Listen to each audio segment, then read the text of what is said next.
ಶ್ರೀ ಗುರುಭ್ಯೋ ನಮಃ. ಭವಿಷ್ಯ ಮಹಾಗಣಪತಯೇ ನಮಃ. ನಮಸ್ಕಾರ. ನಾನು ಡಾಕ್ಟರ್ ವಿಶ್ವನಾಥ್ ಭಾಗವತ್, ಜ್ಯೋತಿಷಿ ಮತ್ತು ವಾಸ್ತುತಜ್ಞ. ಸ್ನೇಹಿತರೆ, ಜುಲೈ 2025 ಮಕರ ರಾಶಿಯ ಮಾಸ ಭವಿಷ್ಯವನ್ನು ನೋಡ್ತಕ್ಕಂತಹ ಸಂದರ್ಭ.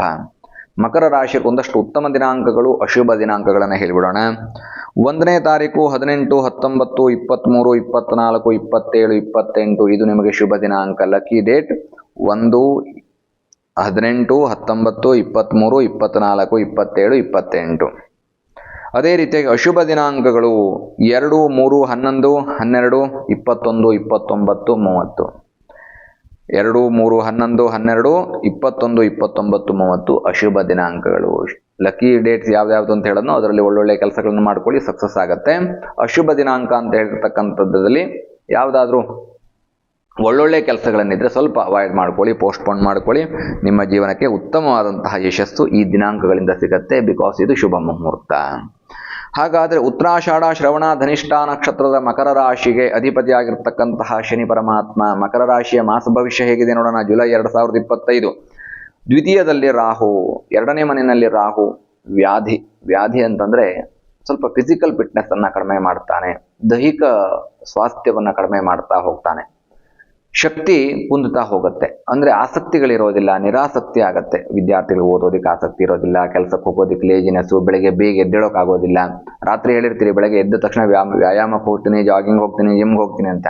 ಇದು ರಾತ್ರಿ ಹೇಳ್ತೀರಿ, ಬೆಳಗ್ಗೆ ಇದನ್ನು ಮಾಡೋದಕ್ಕೆ ಆಗೋದಿಲ್ಲ. ಇದು ಈ ದ್ವಿತೀಯದಲ್ಲಿರ್ತಕ್ಕಂಥ ರಾಹುವಿನಿಂದ ಉಂಟಾಗುವಂತಹ ಪೊಸಿಷನ್. ಅಂದ್ರೆ ದೇಹಾಲಸ್ಯವನ್ನು ಉಂಟು ಮಾಡ್ತಾ ಹೋಗ್ತಾನೆ. ವ್ಯಾಧಿ ಅಂದ್ರೆ ದ್ವಿತೀಯದಲ್ಲಿರ್ತಕ್ಕಂಥ ರಾಹು ದೇಹಾಲಸ್ಯ, ದೇಹಕ್ಕೆ ಅಷ್ಟು ಚೈತನ್ಯ ಇರೋದಿಲ್ಲ ಅನ್ನುವಂಥದ್ದನ್ನ ಸೂಚನೆ ಮಾಡ್ತಾ ಇದೆ. ನೋಡಿ, ನಿಮ್ಮದೇ ರಾಶ್ಯಾಧಿಪತಿಯಾಗಿರ್ತಕ್ಕಂತಹ ಧನಾಧಿಪತಿಯಾಗಿರ್ತಕ್ಕಂತಹ ಶನಿ ಪರಮಾತ್ಮ 3ನೇ ಮನೆಯಲ್ಲಿದ್ದಾನೆ. ಆಯುಷ್ಯಕಾರಕನಾಗಿ ಉತ್ತಮವಾದಂತಹ ದೀರ್ಘಾಯುಷ್ಯವನ್ನ ಕೊಡ್ತಾನೆ. ಅಬೌವ್ 55, 60+ ಇರ್ತಕ್ಕಂಥವ್ರು ಆಯುಷ್ಯದ ಬಗ್ಗೆ ಏನಾದರೂ ಯೋಚನೆ ಮಾಡಬೇಕಾ ಅಂತ ಕೇಳಿದ್ರೆ ನೋ, ನೆವರ್. ಉತ್ತಮವಾದಂತಹ ಆಯುಷ್ಯ ನಿಮ್ಮದಾಗತ್ತೆ, ದೀರ್ಘಾಯುಷ್ಯ ಪ್ರಾಪ್ತಿ ಆಗತ್ತೆ 3ನೇ ಮನೆಯಲ್ಲಿದ್ದಾಗ.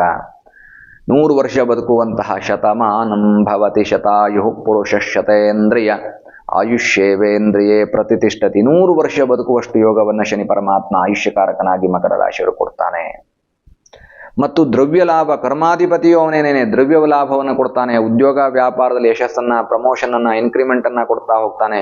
ಆಯುಷ್ಯಕಾರಕನಾಗಿ ಕರ್ಮಕಾರಕನಾಗಿ ಶನಿ ಪರಮಾತ್ಮ ಮಾಡುವಂತಹ ಕೆಲಸ ಕಾರ್ಯದಲ್ಲಿ, ವ್ಯವಹಾರದಲ್ಲಿ ಜಯ, ಯಶಸ್ಸು, ದೀರ್ಘಾಯುಷ್ಯವನ್ನ, ದೀರ್ಘವಾಗಿರ್ತಕ್ಕಂತಹ ಅಂದ್ರೆ ದೀರ್ಘಕಾಲ ಬರುವಂತಹ ಲಾಭವನ್ನ ಕೊಡ್ತಾ ಹೋಗ್ತಾನೆ ಶನಿ ಪರಮಾತ್ಮ.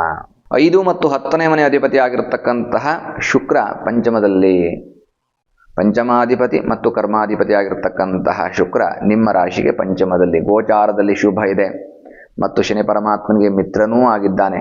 ಆದ ಕಾರಣದಿಂದ ಫೈನಾನ್ಷಿಯಲ್ ಗ್ರೋತ್ ಇರುತ್ತಾ ಮಕರ ರಾಶಿಯವರಿಗೆ. ಜುಲೈ ತಿಂಗಳಿನಲ್ಲಿ ಹಣ ಬರುತ್ತಾ, ನಾನು ಮಾಡುವಂತಹ ಕೆಲಸದಲ್ಲೋ, ವ್ಯಾಪಾರದಲ್ಲೋ, ವ್ಯವಹಾರದಲ್ಲೋ ಯಾರೋ ಕೊಡಬೇಕಾಗಿರ್ತಕ್ಕಂಥದ್ದು. ಒಟ್ಟಾರೆಯಾಗಿ ನನಗೆ ಧನಲಾಭ ಇದೆಯಾ ಅಂತ ಕೇಳಿದ್ರೆ ಎಸ್, ನಿಮಗೆ ಧನಲಾಭ ಇದೆ. ಶುಕ್ರ 5ನೇ ಮನೆಯಲ್ಲಿದ್ದಾನೆ, ಗೋಚಾರದಲ್ಲಿ ಶುಭ ಇದೆ. ಸೊ ಫೈನಾನ್ಷಿಯಲ್ ಇನ್ಕಮಿಂಗ್ಗೆ, ಫೈನಾನ್ಷಿಯಲ್ ಗ್ರೋತ್ಗೆ, ಆರ್ಥಿಕ ಅಭಿವೃದ್ಧಿಗೆ ಯಾವುದೇ ರೀತಿಯಾದಂತಹ ಪ್ರಾಬ್ಲಮ್ಗಳಾಗೋದಿಲ್ಲ. ಇನ್ನು 8ನೇ ಮನೆ ಅಧಿಪತಿ ಆಗಿರ್ತಕ್ಕಂತಹ ರವಿ, ಅಷ್ಟಮಾಧಿಪತಿ ಆಗಿರ್ತಕ್ಕಂತಹ ರವಿ, ಬಾಧಕಾಧಿಪತಿ ಆಗಿರ್ತಕ್ಕಂತಹ ರವಿ ಮಕರ ರಾಶಿಗೆ 6ನೇ ಮನೆಯಲ್ಲಿರ್ತಾನೆ ಪ್ರಾರಂಭದಲ್ಲಿ, ನಂತರ 7ಕ್ಕೆ ಹೋಗ್ತಾನೆ, 7ನೇ ಮನೆಗೆ ಹೋಗ್ತಾನೆ 16ನೇ ತಾರೀಕು. 6ನೇ ಮನೆಯಲ್ಲಿದ್ದಾಗ ಪುನಃ ಅಲ್ಲಿಯೂ ಕೂಡ ಉತ್ತಮವಾದಂತಹ ಫಲವನ್ನ ಕೊಡ್ತಾನೆ. ಅವನು ಉತ್ತಮವಾದಂತಹ ಆರೋಗ್ಯವನ್ನು ಕೊಡ್ತಕ್ಕಂಥವನು. ಆರೋಗ್ಯಂ ಭಾಸ್ಕರಾಯ ಇಚ್ಛೇತ್. ಉತ್ತಮ ಆರೋಗ್ಯವನ್ನು ಕೊಡುವಂತಹ ರವಿ ಪ್ರಾರಂಭದಲ್ಲಿ 15 ದಿನ ಎಕ್ಸ್ಟ್ರೀಮ್ ಗುಡ್ ಆರೋಗ್ಯವನ್ನು ಕೊಡ್ತಾನೆ. ದೈಹಿಕ ಸ್ವಾಸ್ಥ್ಯ ಒಂದು ಹೊರತುಪಡಿಸಿದರೆ ಯಾವುದೇ ರೀತಿಯಾದಂತಹ ಅನಾರೋಗ್ಯ ನಿಮಗೆ ಬರೋದಿಲ್ಲ. ದೈಹಿಕ ಸ್ವಾಸ್ಥ್ಯಕ್ಕಾಗಿ ರಾಹುವಿನ ಸ್ಮರಣೆ ಮಾಡ್ಕೋಬೇಕು. ಕೊನೆಯಲ್ಲಿ ಅದಕ್ಕೆ ಪರಿಹಾರವನ್ನು ಹೇಳುತ್ತೇನೆ, ಆ ರೋಗಗಳಿಂದ ವಿಮುಕ್ತಿಯನ್ನು ಹೊಂದೋದು ಹೇಗೆ ಅನ್ನುವಂಥದ್ದನ್ನು. 6ನೇ ಮನೆಯಲ್ಲಿದ್ದಾಗ ಉತ್ತಮವಾದಂತಹ ಆರೋಗ್ಯವನ್ನು ಕೊಡ್ತಾನೆ. ಶನಿ ಆಯುಷ್ಯವನ್ನು ಕೊಟ್ಟಿದ್ದಾನೆ, ಹಾಗಾಗಿ ಇಲ್ಲಿ ರವಿ ಆರೋಗ್ಯವನ್ನು ಕೊಡ್ತಾನೆ.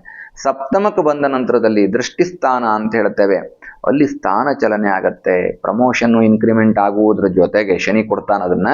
ಆದ ಸಪ್ತಮಕ್ಕೆ ಬಂದಂತಹ ನಂತರದಲ್ಲಿ, ಸೂರ್ಯ ಸಪ್ತಮಕ್ಕೆ ಬಂದ ನಂತರದಲ್ಲಿ ನಿಮಗೆ ಸ್ಥಾನ ಬದಲಾವಣೆ ಆಗುವಂಥದ್ದು, ಪರ ಊರಿಗೆ ಹೋಗುವಂಥದ್ದು, ಅಥವಾ ನಿಮ್ಮ ಚೇಂಬರ್ ಚೇಂಜ್ ಆಗ್ತಕ್ಕಂಥದ್ದು. ಅದೇ ಆಫೀಸಲ್ಲಿ ಇರ್ಬೋದು, ಒಂದು ಚೇಂಬರ್ ಚೇಂಜ್ ಆದರೂ ಕೂಡ ಬೇರೆ ಟೇಬಲ್ ನಾಳೆಯಿಂದ ನಂದು ಅಂತ ಹೇಳಿದ್ರು ಕೂಡ ಅದು ನಿಮಗೆ ಸ್ಥಾನ ಚಲನೆಯೇ. ಬೇರೆ ಊರಿಗೆ ಹೋಗ್ತಕ್ಕಂಥದ್ದು, ಟ್ರಾನ್ಸ್ಫರ್ ಆಗ್ತಕ್ಕಂಥದ್ದು. ಈ ಸ್ಥಾನ ಚಲನೆ ಅನ್ನುವಂಥದ್ದು ಯಾವುದೋ ಕೆಲಸದ ನಿಮಿತ್ತವಾಗಿ ಪರ ಊರಿಗೆ ಹೋಗುವಂತಹ ಸಾಧ್ಯತೆಗಳು ಕೂಡ, ನೀವು ಈ ನೆಕ್ಸ್ಟ್ ಮಂತ್ ಯಾವುದು ಟ್ರಾವೆಲಿಂಗ್ ಇಲ್ಲ ಅಂತ ಅನ್ಕೊಂಡಿದ್ರೆ ಆ ರೀತಿಯಾದಂತಹ ಯೋಗಗಳು ಕೂಡ ಬರುತ್ತೆ ಈ ತಿಂಗಳಲ್ಲಿ, ಜುಲೈ ತಿಂಗಳಿನಲ್ಲಿ. ಇದು ಸಪ್ತಮ ಸ್ಥಾನ ಚಲನೆಯನ್ನ ಸೂಚನೆ ಮಾಡ್ತಾ ಹೋಗುತ್ತೆ. 3 ಮತ್ತು 12ನೇ ಮನೆ ಅಧಿಪತಿಯಾಗಿರ್ತಕ್ಕಂತಹ ಗುರು 6ರಲ್ಲಿ, ಗುರು ಬಲ ಇಲ್ಲ. ಹಾಗಾಗಿ ಮಾಡುವಂತಹ ಕೆಲಸ ಕಾರ್ಯಗಳಲ್ಲಿ ಯಶಸ್ಸು, ಸಕ್ಸಸ್ ಸಿಗಬೇಕು ಅಂದ್ರೆ ಬಹಳ ವಿರಳವಾಗತ್ತೆ. ಮತ್ತು ಗುರುಬಲಕ್ಕೋಸ್ಕರವಾಗಿ ಪ್ರಾರ್ಥನೆ ಮಾಡ್ಕೊಳ್ಳಿ, ಜಯ ಸಿಗಲಿ ಅಂತ ಬೇಡ್ಕೊಳ್ಳಿ. ಅದ್ರ ಜೊತೆಗೆ 6ನೇ ಮನೆಯಲ್ಲಿರ್ತಕ್ಕಂತಹ ಗುರು ನಿಮಗೆ ಒಂದಷ್ಟು ರೋಗ ಭಯವನ್ನು ಹುಟ್ಟಾಕ್ತಾ ಹೋಗ್ತಾನೆ. ಯಾಕೆಂದ್ರೆ ಸೂರ್ಯನು ತನ್ನ ಪ್ಲೇಸ್ಮೆಂಟ್ ಅನ್ನು ಚೇಂಜ್ ಮಾಡಿಬಿಟ್ಟಿರ್ತಾನೆ.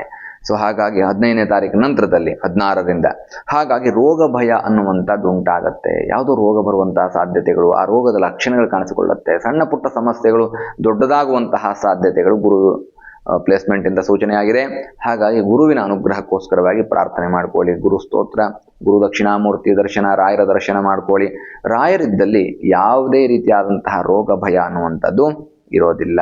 ಹಾಗಾಗಿ ರಾಯರ ಸ್ಮರಣೆಯನ್ನು ಮಾಡ್ಕೊಳ್ಳೋದು ತುಂಬಾ ಅತ್ಯವಶ್ಯಕ. ಸಿಂಪಲ್ ಆಗಿ ಪೂಜ್ಯಾಯ ರಾಘವೇಂದ್ರಾಯ ಸತ್ಯಧರ್ಮರತಾಯ ಚ ಭಜತಾಂ ಕಲ್ಪವೃಕ್ಷಾಯ ನಮತಾಂ ಕಾಮಧೇನವೇ ಮಂತ್ರ ಹೇಳ್ಕೊಳ್ಳಿ, ಶ್ಲೋಕ ಹೇಳ್ಕೊಳ್ಳಿ. ಉತ್ತಮವಾದಂತಹ ಆರೋಗ್ಯ ನಿಮ್ಮದಾಗತ್ತೆ. ರೋಗ ಭಯ ಅನ್ನುವಂಥದ್ದು ದೂರವಾಗತ್ತೆ. 6ನೇ ಮನೆಯಲ್ಲಿರ್ತಕ್ಕಂತಹ ಗುರುವಿನ ಸಮಸ್ಯೆ ಪರಿಹಾರವಾಗತ್ತೆ. 6 ಮತ್ತು 9ನೇ ಮನೆ ಅಧಿಪತಿಯಾಗಿರ್ತಕ್ಕಂತಹ ಬುಧ ಸಪ್ತಮದಲ್ಲಿದ್ದಾನೆ. ನೋಡಿ, ಈ 7ನೇ ಮನೆ ಅನ್ನೋದೇ ಹಾಗೆ. ಇದು ಹಲವು ಗ್ರಹಗಳಿಗೆ, ಸರ್ವೇ ಸಾಮಾನ್ಯ ಎಲ್ಲಾ ಗ್ರಹಗಳಿಗೂ ಕೂಡ ಒಂದಲ್ಲ ಒಂದು ರೀತಿಯಲ್ಲಿ ನೆಗೆಟಿವ್ ಇಂಪ್ಯಾಕ್ಟ್ ಅನ್ನು ಮಾಡ್ತಾ ಹೋಗುತ್ತೆ. ಶೋಕದ ವಿಚಾರ ಕೇಳ್ತೀರಿ ಅನ್ನೋದಾಗಿರುತ್ತೆ. ಏನೋ ಒಂದು ದುಃಖದ ವಿಚಾರ, ದುಃಖದ ಸನ್ನಿವೇಶಗಳಿದ್ರಾಗತ್ತೆ. ಅದು ಮನೆಯಲ್ಲಿ ಚಿಕ್ಕ ಪುಟ್ಟ ಭಿನ್ನಾಭಿಪ್ರಾಯಗಳಿಂದ ಹಿಡಿದು ಯಾವುದೋ ಒಂದು ಮೃತ್ಯು ಆಗೋಯ್ತು ಅನ್ನುವಂತಹ ವಿಷಯ ಕೇಳುವಂಥದ್ದು ಎಲ್ಲವೂ ಕೂಡ ಶೋಕವೇ. ದುಃಖವಾಗುವಂತಹ ಸಾಧ್ಯತೆಗಳಿದ್ದಾವೆ.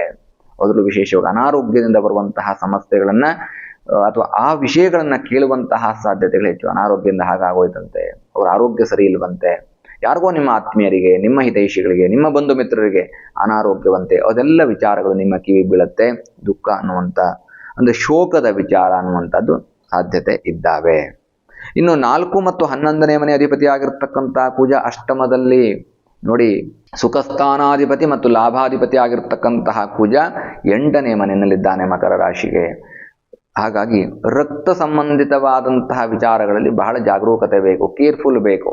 ಅಂದ್ರೆ ಬ್ಲಡ್ ಪ್ಯೂರಿಫೈ ಮಾಡ್ಕೊಳ್ಳಿಕ್ಕೆ ಏನೇನು ನಿಮ್ಮ ಲೈಫ್ ರೂಟೀನಲ್ಲಿ ಬೇಕೋ ಅದನ್ನೆಲ್ಲವನ್ನ ಮಾಡ್ಕೊಳ್ತಾ ಹೋಗ್ಬೇಕು. ಇಲ್ಲದೆ ಹೋದ್ರೆ ರಕ್ತ ಸಂಬಂಧಿತವಾದಂತಹ ಸಮಸ್ಯೆಗಳನ್ನ ಕೊಡುವಂತಹ ಸಾಧ್ಯತೆಗಳಿರುತ್ತೆ.